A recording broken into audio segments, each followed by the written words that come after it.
start.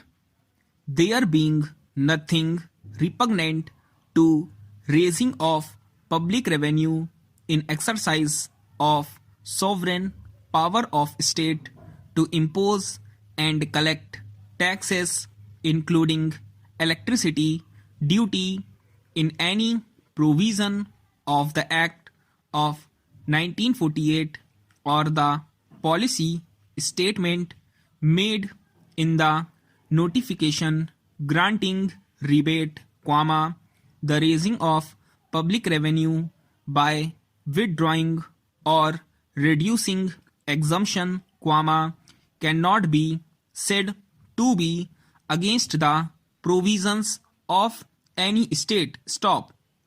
Noticeably, the new industrial units, which were being established in the hill areas, could not have compelled the government to exercise power under Section 49 of the Act of 1948 in their favor, for grant of rebate, concession in electricity tariff. Stop.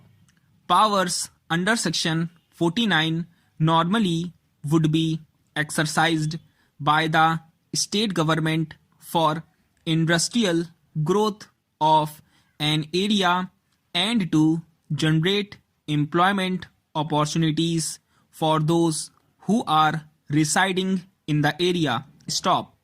However, on change in the circumstances, the government can always reconsider the matter and can either curtail or withdraw the benefit granted earlier. Stop.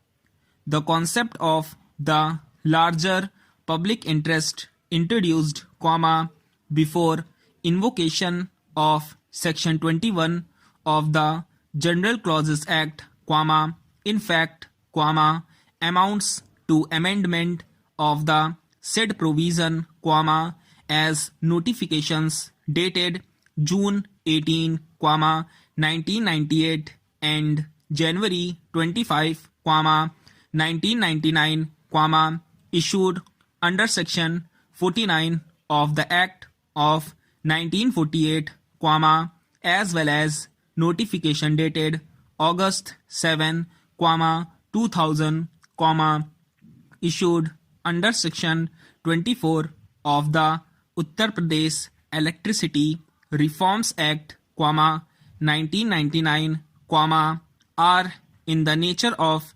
legislations and, therefore, the principle of promissory estoppel would not apply to them. Stop. Para.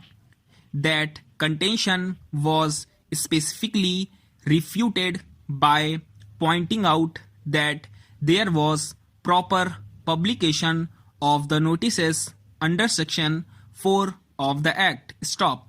The other objection raised was that the whole acquisition was done with malified intentions. Stop. The acquisition of the land for planned development was not covered under public purpose. Stop. Para. It is apparent from the report that all these objections were dealt with, holding that there was no question of any malifieds in the acquisition. Stop. It has also been held that the acquisition for the public purpose of planned housing development is very much a public purpose. Stop. The said acquisition has been justified on account of increase in the population and fast industrial development which required the availability of the houses for the persons of middle income group and lower income group, and of scheduled castes, scheduled tribes and backward class. Stop.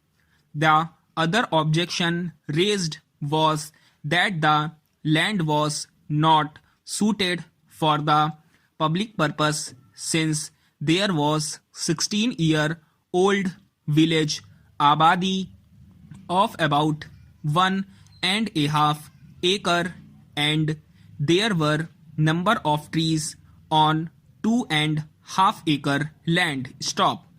That question has also been dealt with in details, holding that the Mathura Vrindavan Development Authority would develop public park, school and playground on the acquired land. Stop. Even the objections raised by one Devendranath Bhargava have been considered in details by the land acquisition officer. Stop.